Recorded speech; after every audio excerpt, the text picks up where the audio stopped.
इस बच्चे के लिए सबसे बड़ी और खुशी की बात यह है कि इस बच्चे के सबसे ज्यादा नंबर है पूरे सीपीयू में, 364 नंबर मैक्सिमम इसी के हैं। पापा भी दिल्ली पुलिस में थे? हाँ सर, वो बेल्ट ट्रीटमेंट तो चलती थी हमारी, बेल्ट की मसाज होती थी। कि तू एयरफोर्स की तैयारी भी साथ साथ करने लग रहा था, इधर बीटेक भी कर रहा था, 10th और 12th में एक नॉर्मल एवरेज स्टूडेंट था, उसके बाद बीएससी भी तेरी अटकती चली गई।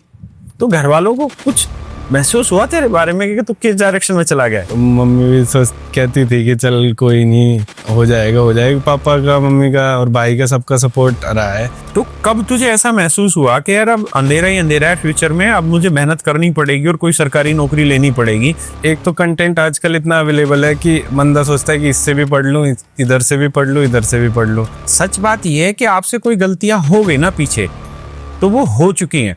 अगर अब आप उसे सुधारने की भी कोशिश करेंगे ना, तब भी आप विश्वास मानिए बहुत सुधार पाएंगे। तो आप अपनी पूरी जर्नी में कुछ कमियां बताओगे जो आपको लगता है कि यार मैंने ये कमियां मेरे तरफ से रही है, अगर ये चीजें सही होती तो मैं और जल्दी सिलेक्शन ले जाता। पहले मैं एफकेट मतलब डिफेंस की लाइन की तरफ चला गया, एफकेट सीडीएस, फिर मैं उधर एसएसबी वगैरह देने लग गया, फिर उधर से मेरा एसएससी का टच खत्म हो गया। अच्छा, प्रैक्टिस के लिए किताबें या पीडीएफ से की, या बस वो क्लास नोट जो उस समय लिए थे उसी से काम चल गया था? मैंने प्रैक्टिस में ज्यादा जोर दिया है, वो मैंने मॉक्स में ही मैं कोशिश करता था कि मेरा सब कुछ रिवीजन भी हो जाए, प्रैक्टिस भी हो जाए, और अगर कुछ नया सीखना है तो मैं उसके थ्रू। मेरे प्यारे बच्चों, आप सभी को नमस्कार। आज मैं जिस बच्चे से आपको मिलाने जा रहा हूँ, आप में से बहुत सारे लोगों की जिंदगी उसके साथ हूबहू मिलती होगी। एक बच्चा जो 10th और 12th क्लास में बिल्कुल एवरेज स्टूडेंट हो, उसके बाद उसने इंजीनियरिंग करने की सोची 2017-18 में, और जब इंजीनियरिंग में एडमिशन लिया तो उसके भाई ने उसको एक सलाह दी कि यार मैंने भी इंजीनियरिंग की और मेरे साथ जितने बच्चों ने इंजीनियरिंग की, बीटेक वगैरह की, वो सारे के सारे इस समय एसएससी की तैयारी करने लग रहे हैं। जब बीटेक की पूरी मतलब बीटेक करने के बावजूद भी सरकारी नौकरी की ही तैयारी करनी, तो फिर बीटेक का फायदा क्या? तो वो एक एवरेज बच्चा जो 10वीं और 12वीं में एक एवरेज स्कोर कर रहा था, उसने बीटेक में पूरा 1 साल अपना इन्वेस्ट किया, और उसके बाद उसको ये एहसास हुआ कि जब सबने ही एसएससी की तैयारी करनी है तो फिर मैं बीटेक में क्यों अपना टाइम इन्वेस्ट करूं। उस बच्चे ने वो बीटेक वहीं की वहीं 1 साल छोड़ी, यानी वो 1 साल बर्बाद हुआ। उसके बाद इग्नू से उसने बीएससी ओपन से करनी स्टार्ट की। लेकिन एवरेज स्टूडेंट होता है, और कई बार एवरेज स्टूडेंट अपनी पूरी मेहनत या पूरी एनर्जी को एक डायरेक्शन में नहीं झोंक पाता, तो इसलिए उसके बैक इतने आते रहे, हर बार कोई ना कोई पेपर फंसता रहा, और 4 साल में उसकी बीएससी कंप्लीट हुई। तो 1 साल उसने बीटेक में खराब कर दिया, 4 साल उसने बीएससी कंप्लीट करने में खराब कर दिया, यानी पूरे 5 साल उसके लग गए ग्रेजुएशन की डिग्री लेते लेते। तो मेरे प्यारे बच्चों, ऐसे ही एक बच्चे से मैं आपको आज मिलाने जा रहा हूं, जिसने अपने लाइफ के 5 साल इन्वेस्ट कर दिए 3 साल की ग्रेजुएशन करने के लिए। लेकिन जब उसको एहसास हुआ और जब वो जागा, तो उसने इतनी जबरदस्त मेहनत की कि अपने पहले ही अटेम्प्ट में सीजीएल 2022 में अकाउंटेंट की पोस्ट अचीव की। मैं बात कर रहा हूं अक्षय की। मेरे बच्चों, इसकी 11 रैंक है ऑल इंडिया सीपीओ में, और दिल्ली पुलिस सब इंस्पेक्टर की पोस्ट पे इसका सिलेक्शन है। अक्षय, स्वागत है भाई आपका। नमस्ते सर। अच्छा, मुझे ये बता कि वो बीटेक जो छोड़ी तूने पहले साल में, तो फिर तेरे घर वालों ने तोड़ा नहीं तुझे गिर के कि भाई तूने 1 साल का पैसा भी खराब करवा दिया, और फिर बाद में तेरे पास तो ये बहाना भी नहीं है कि एसएससी वाला, क्योंकि तो ग्रेजुएशन भी 4 साल में हुई है। सर वो तो था, पापा को तो थोड़ा था कि क्यों छोड़ रहा है वो। पापा भी दिल्ली पुलिस में थे? हाँ सर, वो बेल्ट ट्रीटमेंट तो चलती थी हमारी, बेल्ट की मसाज होती थी। उसमें सर एक स्टोरी भी है। जैसे हम एडमिशन लेने जा रहे थे, मैं अपने फादर को लेके गया था बीटेक का। हाँ, बीटेक का एडमिशन लेने जा रहे थे। हाँ, तो उसमें क्या था कि जैसे 1 साल की शायद लाख रुपए नहीं, ऐसे 1 सेमेस्टर की लाख रुपए फीस थी, और 2 सेमेस्टर में शायद 10,000 रुपए का डिस्काउंट मिल रहा था। हाँ। तो मेरे पापा बोले कि एक की भरू की पूरे साल की भर दो। तो मैंने कहा 10,000 रुपए का फायदा हो रहा है तो पूरे साल की भर दो। तो लास्ट में वो जब मैं 1 सेमेस्टर के बाद ही मेरा मन बन गया था, तो वो ऐसा हो सकता था कि मैं उसी टाइम छोड़ सकता था। हाँ। पर वो पैसे 10,000 रुपए की 10,000 चक्कर में 90,000 रुपए चले गए थे।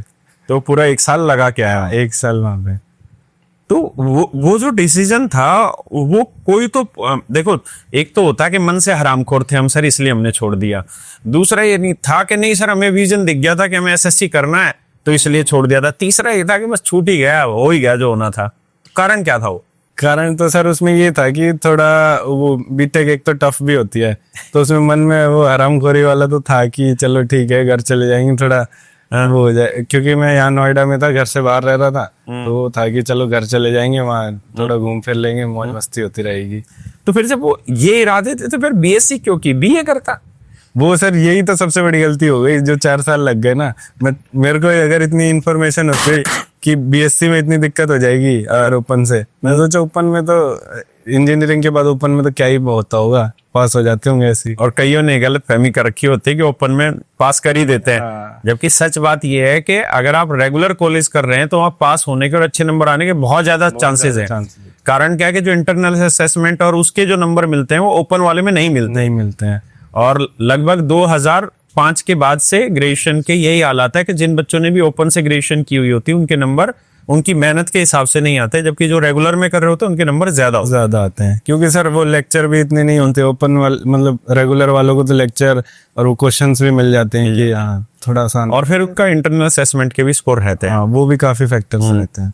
अच्छा, मुझे एक चीज ये बताना कि मतलब फिर तूने गजब का ही कॉन्फिडेंस घर वालों को दे रखा था कि तू एयरफोर्स की तैयारी भी साथ साथ करने लग रहा था।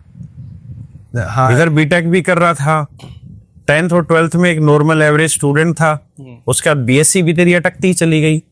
तो घर वालों को कुछ महसूस हुआ तेरे बारे में कि तू किस डायरेक्शन में चला गया? घर वालों को सर वो तो था थोड़ा कि उनको तो लगता था कि थोड़ा चल भाई वीक है, तो मम्मी भी कहती थी कि चल कोई नहीं, हो जाएगा। पापा का, मम्मी का और भाई का सबका सपोर्ट रहा है। बेशक मैं वीक स्टूडेंट था, आराम कर ही करता था स्टार्टिंग में। तो फिर जैसे मैंने एयरफोर्स की तैयारी करी ना, तो मेरे को थोड़ा सा कॉन्फिडेंस आया कि मैंने कहा यार ये चीजें तो कर सकते हैं, इतना कोई बड़ी बात नहीं है। तो और तेरी ग्रेजुएशन खत्म कब हुई थी भाई? मेरी सर हुई थी 2022 में जून में। तो कब तुझे ऐसा महसूस हुआ कि यार अब अंधेरा ही अंधेरा है फ्यूचर में, अब मुझे मेहनत करनी पड़ेगी और कोई सरकारी नौकरी लेनी पड़ेगी?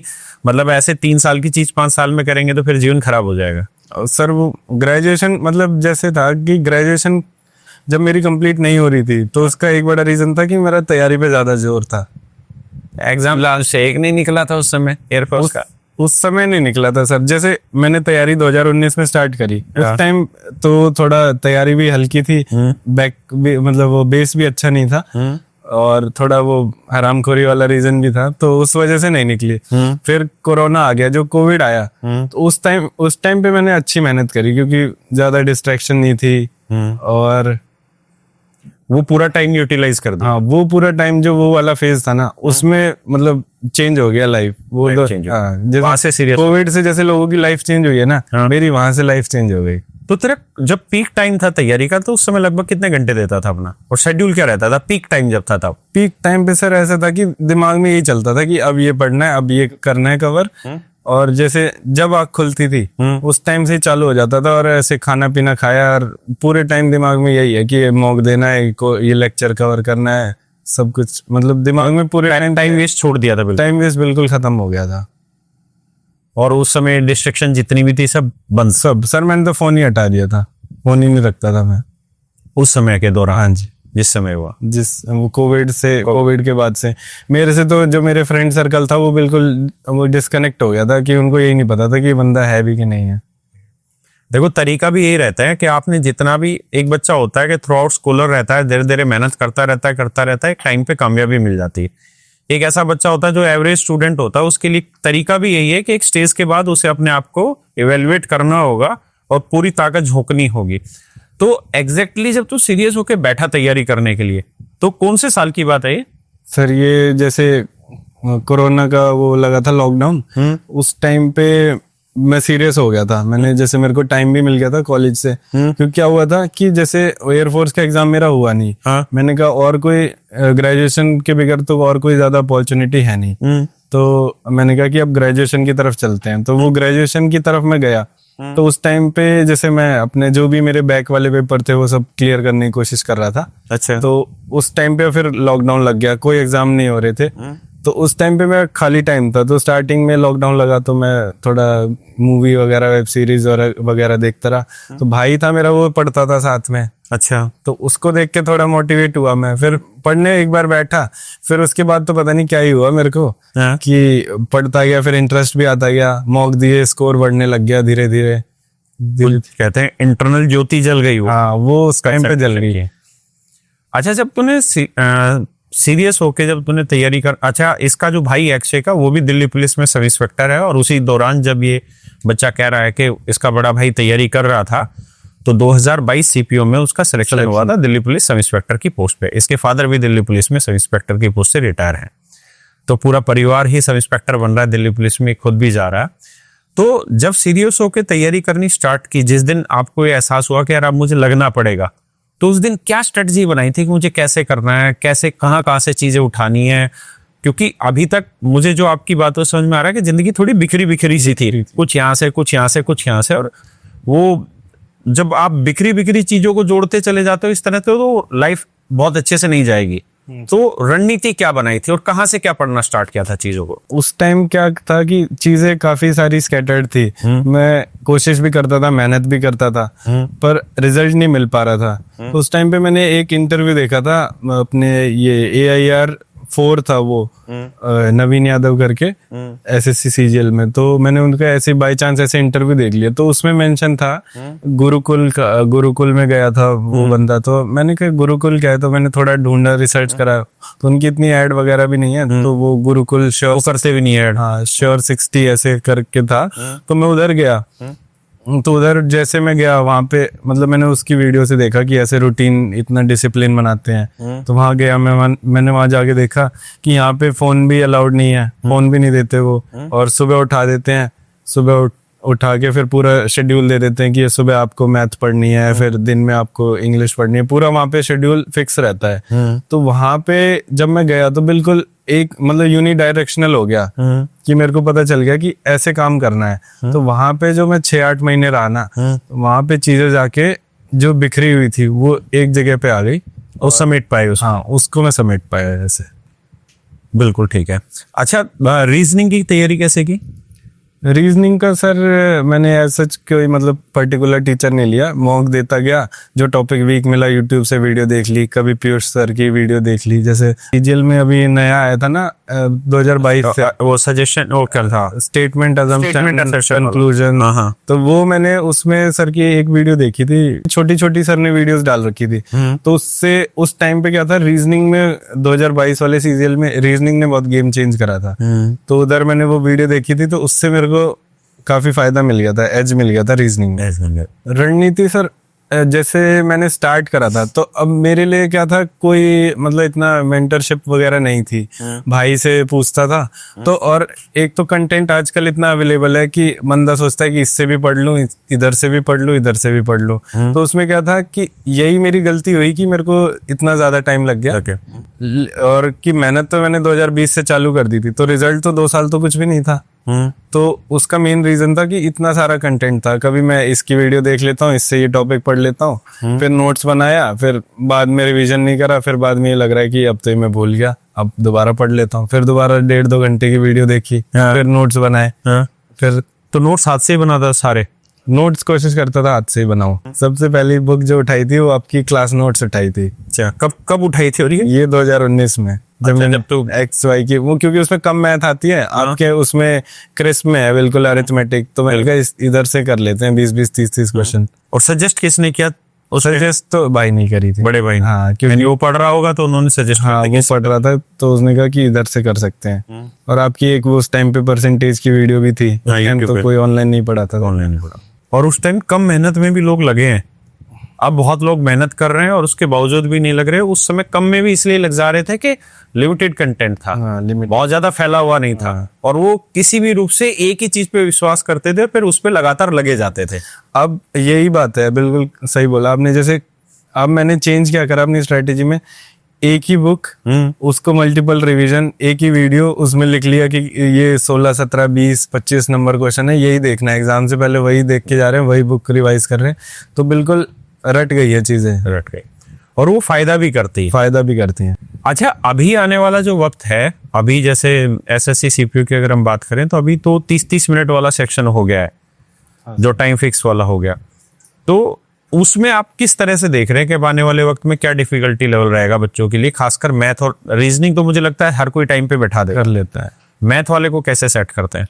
और आपका खुद का क्या था प्री में, कि बाकी चीजों का टाइम निकाल के मैथ में दिया था, या मैथ को टाइम पे ही कर दिया था? सर मैं बताता हूँ, जैसे मैंने जब वो पहले का क्या होता था कि सबसे पहले मैं इंग्लिश अटेम्प्ट करता था। इंग्लिश में कोशिश करता था, जैसे सीजीएल का होता था तो 8 मिनट 6 मिनट में उसको कंप्लीट करता था। सीपीओ में वही 15 से 20 मिनट के 15 मिनट मैक्सिमम 15 मिनट में मैं इंग्लिश कर लेता था। और फिर उसके बाद में जाता था रीजनिंग में। रीजनिंग करने के बाद में जीके करता था, और लास्ट में ऐसा होता था कि 1 घंटा मैथ के लिए बच जाता था। और इसी मेरी वैसे वो बढ़िया रहता हाँ, वो इसी स्ट्रेटेजी की वजह से मेरा जो प्री में था ना स्कोर, वो मैथ रीजनिंग में 99 मार्क्स था। मतलब मेरे मैथ में 50 आउट ऑफ 50 थे और रीजनिंग में 49 मार्क्स थे, सारे करेक्ट थे। तो ठीक है। अब क्या है, अब हमें मतलब अगर मैं अभी देता एग्जाम तो मैं क्या करता कि क्योंकि रीजनिंग भी टाइम से हो जाती है, बाकी सारे सेक्शंस में आपको एक्स्ट्रा टाइम मिलता है। पहले अभी जो पैटर्न हो गया ना, उसमें आपको पहले से एक्स्ट्रा टाइम मिल रहा है मैथ रीजनिंग इंग्लिश के लिए, क्योंकि हम वो टाइम ही निकाल के तो मैथ्स में देते थे। अब 30 मिनट में अगर 50 क्वेश्चन करने हैं तो सबसे मेजर रोल रहेगा सेक्शनल टेस्ट का। आपको सेक्शनल टेस्ट देने ही पड़ेंगे 30 मिनट में, आपको 50 क्वेश्चन अटेम्प्ट करने की वो हैबिट तैयार करनी पड़ेगी। अच्छा, अब आते हैं मेन पार्ट पे, और खासकर सीपीयू की अगर मैं बात करूं तो सबसे बड़ा जो हिस्सा है वो इंग्लिश का है, क्योंकि मीन्स इंग्लिश से ही है। इंग्लिश से है। और बच्चे ऐसे हैं जिनके प्रीलिम्स में बहुत अच्छा स्कोर है, लेकिन मीन्स में जाके इंग्लिश में 5-5, 7-7 नंबर का गैप रह गया आप जैसों के साथ, और वहीं पे उनको दिल्ली पुलिस नहीं मिल पाई। और इस बच्चे के लिए सबसे बड़ी और खुशी की बात यह है कि इस बच्चे के सबसे ज्यादा नंबर है पूरे सीपीयू में, 364 नंबर मैक्सिमम इसी के हैं। जो 19वीं रैंक था वो बच्चा, उसके शायद 361 पॉइंट समथिंग नंबर थे, तो मैं भी उस दिन गलत बोल गया था कि वो रैंक 1 है। एक्चुअल में अगर हम रो स्कोर पे बात करें, केवल नंबर पे बात करें, तो अक्षय इस समय रैंक 1 पे है, लेकिन एनसीसी की वजह से 20 नंबर सभी बच्चों को मिले, और बहुत सारे एनसीसी वाले बच्चे नाराज भी हो रहे हैं इस बात पे कि सर एनसीसी की तारीफ नहीं कर रहे हैं। भाई, मैं एनसीसी की तारीफ नहीं, मैं तारीफ तो कर ही रहा हूं, मैं साथ साथ ये भी बता रहा हूं कि एनसीसी कितना जरूरी है आप सबके लिए आज के टाइम में, क्योंकि 20 नंबर बहुत बड़ा गैप क्रिएट करते हैं। तो मैं उस चीज को उठा रहा हूं, तो उसके पीछे का उद्देश्य ये है कि हर कोई उस चीज के लिए अवेयर हो पाए। देखिए, एनसीसी ऐसा नहीं है कि फ्री ऑफ कॉस्ट किसी को भी मिल जाएगी कि भाई 5-10 हजार रुपए दिए और लो एनसीसी का सर्टिफिकेट बनवा लिया। ये मतलब ऑन गोइंग प्रोसेस है, जिसमें वो पूरे सारी चीजें निभानी पड़ती है और टाइम इन्वेस्ट करना पड़ता है। मेरा उद्देश्य उसके पीछे केवल यही था, उस वीडियो और इस वीडियो के पीछे भी, कि आप ये जान पाए कि एनसीसी बहुत बड़ा डिफरेंस क्रिएट कर दे रही है। तो अगर कोई चीज ग्रेजुएशन के साथ साथ ली जा सकती है तो उस पर आपको प्रयास करने चाहिए। मेरे कहने का अर्थ को समझिए क्या है। देखिए, हम तो एज ए कोचिंग इंस्टीट्यूट हम तो उसी चीज को ज्यादा बखान करेंगे जो पढ़ने से बच्चे के नंबर आए हैं, तो उसमें अक्षय के 364 नंबर है, इसके सबसे ज्यादा नंबर है। लेकिन मेरा समझाने के पीछे उद्देश्य आप ध्यान से समझिए कि एनसीसी के जो नंबर हैं वो दिल्ली पुलिस कांस्टेबल में भी है, डिफेंस फोर्स, हर एक बेल्ट की नौकरी में है। लेकिन यहाँ क्या होता है, वहां पेपर हुआ 100 नंबर का, तो 100 नंबर में 5 नंबर का फायदा मिला। यहाँ पेपर हो जाता है 400 नंबर का, तो 400 नंबर में 5% मतलब 20 नंबर का डिफरेंस आ गया, और वो 20 नंबर बहुत मैटर करता है आपके दिल्ली पुलिस की ड्रीम को ट्रू करने के लिए। तो वो मेरा कहने के पीछे उद्देश्य था। आपने एनसीसी क्यों नहीं ली, जबकि तुम तो खुरापाती आदमी थे? सर, उस टाइम पे ऐसी कंट्रोवर्सी नहीं हुई थी ना जैसे अभी हुई है। मेरे को अवेयरनेस नहीं थी। तो कंट्रोवर्सी से फायदा हो रहा है ना इस चीज से, तो बच्चों को फायदा हो रहा है। बच्चों को तो सारा फायदा, क्योंकि बच्चे अवेयर हो पा रहे हैं। देखिए, किसी को जानकारी पहुंचाने के 2 ही तरीके हैं, या तो प्यार से सलीके से पहुंचा दो, वो कोई सुनता नहीं है। हाँ सर। या फिर तेरे जैसे बच्चों को रोस्ट करके पहुंचाओ। उस पे मैंने रील भी बनाई थी, तो सर आप अभी कह भी रहे थे, तो मैंने भी उसमें यही कैप्शन डाला था कि पावर ऑफ एनसीसी। हाँ, तो आपने एनसीसी क्यों नहीं लिया यार? सर, मैंने जैसे मेरा ये सब बिखरा हुआ तो था ही, हाँ, और ऊपर से ओपन से कर ली थी। अब वहां तो ना किसी से मिला, ना ग्रेजुएशन भी 5 साल में करी, तो कैसे होते? मेरी तो अगर मैं लेट भी सोचता ना तब भी हो जाती सर एनसीसी। मैंने एक बार को सोचा कि सेकंड ईयर में हो गया अब मैं, कि मेरी बैक है, पर मैंने कहा सेकंड ईयर में हो गया, अब तो 1 साल में क्या ही 3 साल की एनसीसी होती है। मैंने कहा अब तो क्या ही होगी। तो बाद में मैंने रियलाइज करा कि मेरी तो 5 साल में हो गई, अब तो दोबारा कर लेता तब भी हो जाती है एनसीसी। लेकिन चलो, ऐसे मस्त रहना चाहिए। और जिंदगी में एक चीज इस बच्चे से सीख के चलिए, आप हर कोई सीखिए। जैसे इसने कहा कि मैंने सेकंड ईयर में सोचा कि यार अब तो क्या ही करूंगा एनसीसी, क्योंकि उसके लिए तो 3 साल चाहिए होते, लेकिन जब ग्रेजुएशन कंप्लीट हुई तब पता चला कि 3 से भी ज्यादा लग गए। सच बात यह है कि आपसे कोई गलतियां हो गई ना पीछे, तो वो हो चुकी हैं। अगर अब आप उसे सुधारने की भी कोशिश करेंगे ना, तब भी आप विश्वास मानिए बहुत सुधार पाएंगे। असली जो सुधार होता है ना, वो उस दिन होता है जिस दिन आप सोच लेते हैं। तो वो चीज बड़ी होती है, सही बात है ना। राइट टाइम पे भी सोचिए, ये भी जरूरी है। हाँ बिल्कुल। हाँ भी, और मतलब कहीं ना कहीं अपने पास अपने से ऊपर कोई मेंटोर जरूर रखिए, बहुत जरूरी, ताकि आप मतलब वो गलतियां ना करें। जैसे एक अकेला बंदा चलता है आज के टाइम पे, तो फिर भी अवेयरनेस है, ग्रुप्स है, टेलीग्राम, मतलब काफी कंटेंट है। पहले क्या होता था कि कोई वही नहीं है, मेंटर ही नहीं है। मेंटर नहीं, और वो बहुत जरूरी है। इसीलिए तो आज के लिए गुरुकुल बहुत ज्यादा हिट हो गए हैं। हाँ भाई तभी तो आज के टाइम में अगर हम टॉप 100 में देखें तो शोर 60 में लगभग 50 से ज्यादा बच्चे सेलेक्ट हो रहे हैं। तो वो मेंटरशिप और वो शोर 60 यही तो कर एनवायरमेंट, जो वो एनवायरमेंट मिल जाता है वहाँ पे, सारे बच्चे एक तैयारी करने वाले, एक ही एनवायरमेंट वाले, सब मतलब पढ़ाई की तरफ ओरिएंटेड। अब अपने घर पे रह रहे हैं तो कोई कह रहा है शाम को वहाँ चलते हैं, सुबह वहाँ जाना है। हाँ, अब यहाँ टीचर्स के बीच में ही रहना। अब यहाँ कुछ गड़बड़ करोगे तो टीचर जो भी पकड़ लेगा। अच्छा, अब आते हैं हम मेन पॉइंट पे, इंग्लिश पे, क्योंकि इंग्लिश आज के टाइम में सीपीओ में तो खासकर जिस बच्चे का इंग्लिश में स्कोर बेहतरीन है, समझो उसको दिल्ली पुलिस मिल जाएगी। जिसका एवरेज स्कोर है उसको बाकी पोस्टें मिलती रहेंगी। रैंक यानी बहुत कुछ हद तक इंग्लिश से डिसाइड होती है। इंग्लिश की तैयारी कैसे की? इंग्लिश की तैयारी कैसे करी, उससे बताने से पहले एक बार मैं अपने पिछले 3 मेंस के स्कोर बता देता हूँ सीपीओ के ही। तो मैंने सबसे पहले 23 वाला सीपीओ दिया था। तो उसमें नहीं, हाँ 22 का था, 2022 का सीपीओ दिया था। उसमें मेरे मेंस में 186 मार्क्स थे आउट ऑफ 200। फिर उसके बाद मैंने 23 वाला मेंस दिया, उसमें मेरे 180 मार्क्स थे, उसमें मेरे कम हो गए, मार्क्स रह गए। तो उस पिछली बार मुझे सीआईएसएफ मिली थी उस वजह से। ठीक है, लेकिन इस बार मैंने इम्प्रूव करा और मेरे इस बार मार्क्स थे 188.75 मार्क्स। तो उसमें अब जैसे मैंने इंग्लिश की तैयारी स्टार्ट करी थी, इंग्लिश मैंने जब पढ़नी स्टार्ट करी थी, तब मेरा बेस इतना अच्छा नहीं था। बिल्कुल। तो मेरे को काफी दिक्कत आ रही थी, तो मैंने उस बुक से पढ़ा, फिर मैडम की कुछ लेक्चर्स लिए, तो वहां से मेरा एक बेस सेट हो गया था। अब मैं मॉक देता था तो मेरे 30-40 मार्क्स आ जाते थे। तो आगे अब मेरे को ये था कि बाकी मेरे को 45-50 तक पहुंचना था, मतलब प्री का मैं बता रहा हूँ। तो प्री के अब मेरे को वहां तक टारगेट था। और अब क्या था कि पैटर्न थोड़ा चेंज हो गया था टीसीएस के हिसाब से, और फिर तो नए नए टाइप के क्वेश्चन आ रहे थे, तो मुझे उस चीज में दिक्कत आ रही थी मॉक में जब वो आते थे। तो उसको मैंने सीखने के लिए फिर गोपाल सर का वीडियोस वगैरह देखी, उनको मैंने फॉलो करना जब स्टार्ट करा, तो उसमें रिसेंट मुझे क्वेश्चंस मिल गए। तो उधर से मेरे को फिर मैं 40 से 42.5 45 तक पहुंच गया। फिर मैं धीरे धीरे मॉक्स देता गया, तो वो ओवर द टाइम फिर मेरे स्कोर अच्छा हो गया। देखो यार, यहाँ उद्देश्य मेरे बच्चों किसी टीचर की कंपैरिजन का नहीं है। सारे teacher one of the finest teacher हैं अपने आप में। और इस बच्चे ने बहुत अच्छे से डिफाइन किया कि मैंने बेसिक के लिए क्या चीज़ ज़रूरी थी जो मैंने किया, और उसका जब जो स्कोर बढ़ाना था। और हर एक बच्चे की लाइफ में ये दिक्कत होती है इंग्लिश में कि एक जगह जाके उसका स्कोर स्टक हो जाता है, रुक जाता है।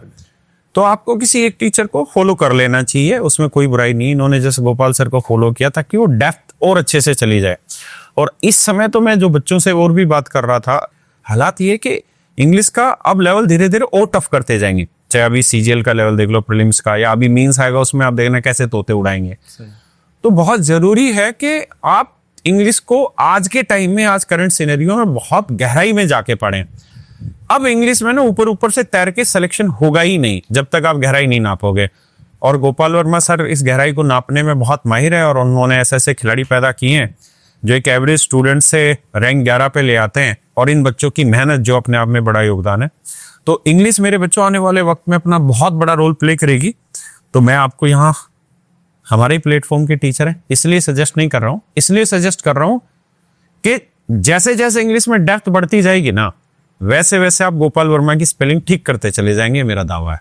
क्योंकि ये वो इकलौता इंसान होगा जो आपकी इंग्लिश की किसी भी डिफिकल्टी लेवल को पकड़ लेगा और आपको पहले से उतना तैयार कर देगा। अच्छा, अब आखिरी सब्जेक्ट पे आते हैं, जीएस पे। तो जीएस कैसी थी और कैसे तैयारी की आपने? जीएस मेरी काफी वीक थी, और थ्रू आउट द जर्नी वो एक वीकनेस ही रही थी। मैंने बुक्स भी पढ़ी, लूसेंट भी पढ़ी, तो उनको मैं पढ़ता था, फिर भूल जाता था। मतलब यही था कि उसमें रिवीजन की कमी तो थी। फिर भी जीके में मेरे को लास्ट तक भी ऐसे रहा कि रिवीजन हो ही नहीं पाता था। कितनी भी कोशिश करता था, जीके स्ट्रांग नहीं हो पा रही थी। मैं काफी सारी मतलब यूट्यूब पूरा खंगाल दिया, सारे टीचरों से पढ़ लिया, सारी बुक भी। तो मेरा माइंडसेट ये था कि पढ़ता जाता हूँ, क्या पता ये कुछ अलग बता दे। फिर लास्ट में क्या हुआ कि मैंने जैसे एक दो टीचरों के प्रीवियस ईयर लेक्चर पढ़ाए उन्होंने, तो उनकी वीडियोस देखी। मैंने सोचा कि ये वीडियोस देखने से अच्छा मैं खुद अटेम्प्ट करूँ। तो मैंने खुद मॉक अटेम्प्ट करने चालू करे, सेक्शनल जीके के भी मॉक अटेम्प्ट करे। तो मैं मॉक अटेम्प्ट करता था, तो उसमें जो नीचे स्टेटमेंट्स होती थी उसको पढ़ता था। तो अब जैसे मैं जितने क्वेश्चन सॉल्व करता गया, एक दिन में जैसे जीके के अगर 4 सेक्शनल भी लगा लो तब भी इतना वो नहीं होता, मतलब बंदा फ्रस्ट्रेट नहीं होता। तो उसको मैंने लगाया तो हो भी जल्दी जाता था, और 100 क्वेश्चन आपके दिल के प्रैक्टिस हो जाता है। और एसएससी में मेनली गेम तो प्रैक्टिस का ही है, जितनी आप प्रैक्टिस। तो फिर इसमें जीएस में एनालिसिस कैसे करते थे मॉक टेस्ट का? जीएस में एनालिसिस ऐसे करता था, पहले वो स्टेटमेंट पढ़ ली। तो स्टार्टिंग के जैसे आप 10-20 मॉक लगाओगे तो आपको पढ़ना पड़ेगा। धीरे धीरे क्या होगा कि प्रीवियस ईयर के क्वेश्चन ही रिपीट हो जाएंगे, वही क्वेश्चन आ जाएंगे। तो उसमें आपने वो जो स्टेटमेंट पहले पढ़ी थी उसको आप फिर रिवाइज कर लोगे, वो उसमें रिवीजन भी अच्छा हो जा रहा है। आपको एक पेपर अटेम्प्ट करने का भी तरीका पता लग जा रहा है कि आपने ऑप्शन देख लिया कि यार ये ऑप्शन तो उसका आंसर था, ये तो इस मतलब आपको ऑप्शन के बारे में भी पता लग गया उससे। तो आपकी नॉलेज एक ही क्वेश्चन से आपको 4 क्वेश्चन पता लग जा रहे हैं। तो आपकी नॉलेज धीरे धीरे इंप्रूव होती जा रही है। और क्या होता है कि आपका मतलब इससे रिवीजन बहुत अच्छा हो जा रहा है, क्योंकि आपको एक ही क्वेश्चन में बहुत कंटेंट मिल जा रहा है, बहुत कंटेंट मिल जाता है। अच्छा, मैथ में एनालिसिस करते थे कि नहीं मॉक टेस्ट? मैथ में सर एनालिसिस करते थे। क्या मैथ, रीजनिंग, इंग्लिश, जीएस चारों में ही बताना, क्या क्या करते थे? मैथ्स में सर, मैथ्स में थोड़ा अलग तरीका था। मैथ्स में मैं एनालिसिस ऐसे करता था कि जैसे मेरे ज्योमेट्री का सवाल गलत हुआ, तो मैं अब उसमें ज्योमेट्री का सवाल गलत हुआ तो बच्चे क्या करते हैं कि मेरे लिख देंगे पूरा ज्योमेट्री, मतलब अपने मन में सोच लेंगे कि ज्योमेट्री मेरे को नहीं आ रही है। लेकिन पर्टिकुलर उनको क्या है कि ज्योमेट्री में सर्कल नहीं आ रहा है। सर्कल में भी उनको वो थ्योरम से रिलेटेड सवाल नहीं हो रहे, टेंजेंट सेकंड थ्योरम नहीं आ रही है, या फिर उनको टेंजेंट सेकंड थ्योरम में जैसे वो क्वाड्रेटिक इक्वेशन बन जाती है, तो वो क्वाड्रेटिक इक्वेशन सॉल्व करनी नहीं आ रही, तो वो एग्जैक्ट टू द पॉइंट नहीं पहुंच पाते। मैं उसमें क्या करता था, मैं एक डायरी में लिखता था कि ज्योमेट्री नहीं आ रही, ज्योमेट्री में सर्कल नहीं आ रहा, सर्कल से भी फिर नीचे एरो करा कि टेंजेंट सेकंड नहीं आ रही, या फिर उसमें क्वाड्रेटिक्स या कैलकुलेशन। यानी पिन पॉइंट पे पहुंच जाते। बिल्कुल ये पॉइंट्स पे पहुंच रही थी बार बार। हाँ, ये चीज जो ये गलती ना मैं 2 साल से कर रहा था कि मैं जैसे मेरा टाइम एंड वर्क गलत हो गया, तो मैं पूरा टाइम एंड वर्क पढ़ना चालू कर दिया मैंने शुरू से। हाँ, तो उसमें फिर वही टाइम खराब हो जा रहा है, जा रहा है, उसी को दोबारा देखा, और जो पीछे का जो रिवीजन हो सकता था उस टाइम में वो भी निकल गया। अच्छा, ये जो चीज कमी बताई, यही बेसिकली बच्चों को बहुत फायदा करने वाली है ना। यही पिन पॉइंट में निकलवाना भी चाह रहा हूँ इस पॉडकास्ट के थ्रू। तो आप अपनी पूरी जर्नी में कुछ कमियां बताओगे जो आपको लगता है कि यार मैंने ये कमियां मेरे तरफ से रही है, अगर ये चीजें सही होती तो मैं और जल्दी सिलेक्शन ले जाता? उसमें सर कंसिस्टेंसी का वो रहा है काफी, कि पहले मैं एफकेट मतलब डिफेंस की लाइन की तरफ चला गया, एफकेट सीडीएस, फिर मैं उधर एसएसबी वगैरह देने लग गया, फिर उधर से मेरा एसएससी का टच खत्म हो गया। तो फिर उसके बाद मैंने कांस्टेबल की कर ली, तो मैंने कांस्टेबल दिल्ली पुलिस कांस्टेबल की करी, तो मैंने इंग्लिश छोड़ दी पढ़नी। तो फिर वो इंग्लिश, एसएससी में क्या होता है कि मतलब तैयारी में ही ऐसा होता है कि अगर आपने 10 दिन भी पढ़ाई नहीं करी तो आप जब 11वें दिन पढ़ने बैठोगे तो आपको लगेगा सब भूल गया। तो कंसिस्टेंसी रखनी बहुत जरूरी है। अगर मैं कंसिस्टेंट होता तो आज हो सकता है मैं 1-2 साल अपने बचा चुका होता। और 1-2 चीज जैसे अभी आपने एक वो बताया मुझे, टाइम एंड वर्क पेपर है या ज्योमेट्री है, तो हम पेपर में कर रहे हैं और ज्योमेट्री कोई क्वेश्चन गलत हो गया तो हम उसको लिख लेते हैं कि ज्योमेट्री में दिक्कत है, जबकि ज्योमेट्री में दिक्कत नहीं, आप उसको एरो करते करते पिन पॉइंट आपको एक सवाल में दिक्कत होगी। हाँ, एक तो ऐसी कोई और चीज जो बताना चाहो जो हेल्प कर पाए बच्चों को? जैसे एग्जाम टाइम होता था, तो एग्जाम टाइम में जब मैं मैथ्स के लिए बताता हूँ, जब मैं सेक्शनल मॉक अटेम्प्ट करता था, तो जैसे अब मेरा उस एग्जाम टाइम पे क्या करता था मैं, जैसे मेंसुरेशन का मेरे से सवाल नहीं हुआ, तो उस टाइम पे क्या करता था मैं कि मेंसुरेशन का अगर मेरे से सर्कल का सवाल नहीं हुआ, या फिर कुछ मेरे को उसमें लग रहा है कि इसमें डाउट है, तो मैं जैसे आपकी क्लास नोट से देख के सर्कल को मैं रिवाइज कर लेता था, सारे कॉन्सेप्ट एक बार जल्दी से देख लिए। तो उसमें क्या है कि एग्जाम टाइम में आपका एक ही क्वेश्चन से आपने पूरा सर्कल रिवाइज कर लिया। समझ गया। ऐसे आपने अगर 4-5 भी सेक्शनल मॉक दे दिए एग्जाम टाइम पे तो आपकी पूरी मैथ्स रिवाइज हो गई। अच्छा, प्रैक्टिस के लिए किताबें या पीडीएफ से की, या बस वो क्लास नोट जो उस समय लिए थे उसी से काम चल गया था? क्लास नोट से तो एक वैरायटी ऑफ क्वेश्चंस तो मुझे पता लग गए थे, लेकिन जब प्रैक्टिस की बात आई तो फिर मुझे नंबर ऑफ क्वेश्चंस चाहिए थे। तो उसके लिए फिर आपकी बुक मैंने 7300 उसको सॉल्व करा।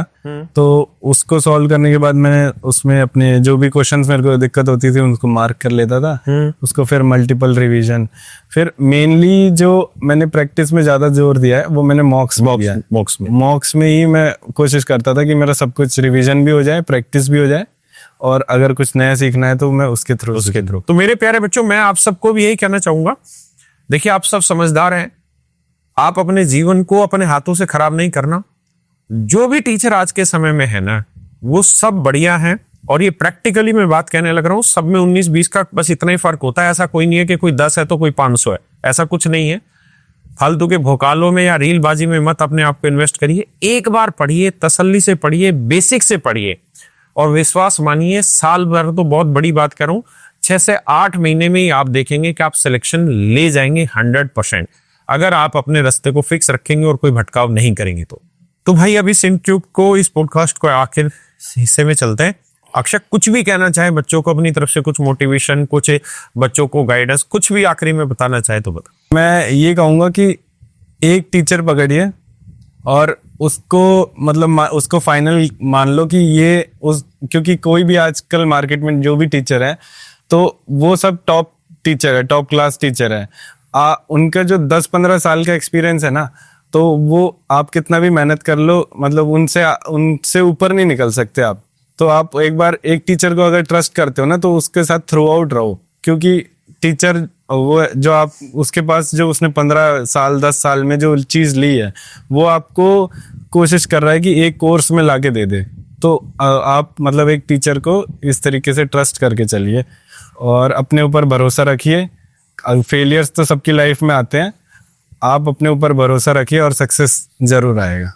और इस बात पे विश्वास रखिए कि आपकी मेहनत कभी ना कभी फल लाएगी। हाँ, मेहनत करी हुई कभी खराब नहीं जाती। और इस बात को भी ध्यान रखिए, कम पढ़ने में सिलेक्शन मिले वो ज्यादा बेटर है, बजाय के बहुत लंबी लंबी क्लासेस देखते रहे और उसके बाद अगर कुछ पोस्ट मिल भी गई तो उसका उतना फायदा नहीं है जो बहुत कम पढ़ के 100% स्कोर करें। नमस्कार, धन्यवाद आप सभी। थैंक यू भाई आप।